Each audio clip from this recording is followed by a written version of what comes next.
भाजप आमदार सुरेश धस यांचा गुंड कार्यकर्ता सतीश भोसले उर्फ खोक्याला बीड पोलिसांनी शाही बडदास्त दिल्याचं दिसतंय। बीड जेलबाहेर खोक्याला बिर्याणीचं जेवण देण्यात आल्याची माहिती आहे। जेलबाहेर खोक्या बिनधास्त मोबाईलवर बोलतानाचा व्हिडिओही समोर आलाय। हा कालचा व्हिडिओ असल्याची माहिती समजते। तसंच कोणत्याही परवानगीशिवाय खोक्याच्या परिवारासह त्याची भेट झालेली आहे। तसंच खोक्यासह आमदार धस यांचा आणखी एक कार्यकर्ता बिनधास्त वावरताना दिसतोय। विशेष म्हणजे अजिंक्य पवळा कार्यकर्ताही आणखी एका प्रकरणात आरोपी आहे। कार्यकर्त्यांचा मुक्त वावर, जेवणाचे खास डबे कारागृहात येत असल्याची माहिती आहे। दरम्यान या प्रकरणी 2 पोलीस कर्मचाऱ्यांना पोलीस अधीक्षकांनी निलंबित केलंय। तर चकलांबा पोलीस ठाण्याच्या पोलीस निरीक्षकांना कारणे दाखवा नोटीस बजावण्यात आली आहे।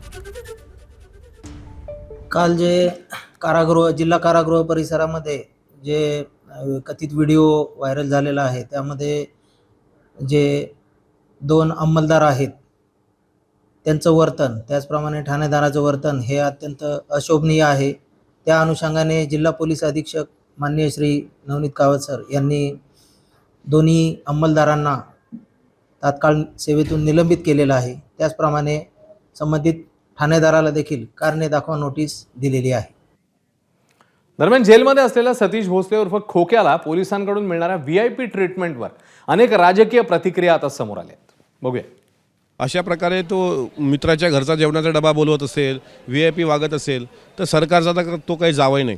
त्याच्यामुळे त्याच्यावर त्याला जे काही प्रोटेक्ट करणारे पोलीस आहेत त्याच्यावर निलंबनाची कारवाई झाली, पण यातली सत्यता पडताळून त्याच्यावर म्हणजे कैदी म्हणून त्याच्यावरही अन्याय होऊ नये, कैदी म्हणून त्याचे अधिकार त्याला भेटावे, पण त्याला VIP ट्रीटमेंट पण भेटू नये। कारण VIP ट्रीटमेंट जर त्याला दिली तर प्रतिमा सरकारची मलिन होते।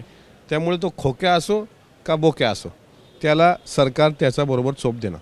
बीडमध्ये जो खोक्याबाई आहे त्याला आता जेलमध्ये VIP ट्रीटमेंट मिळत आहे, कसं पाहता? कोणत्याही कैद्याला VIP ट्रीटमेंट मिळू नये। अशी VIP ट्रीटमेंट या सगळ्या गुन्हेगार लोकांना दिली जात असेल तर हे दुर्दैवी आहे।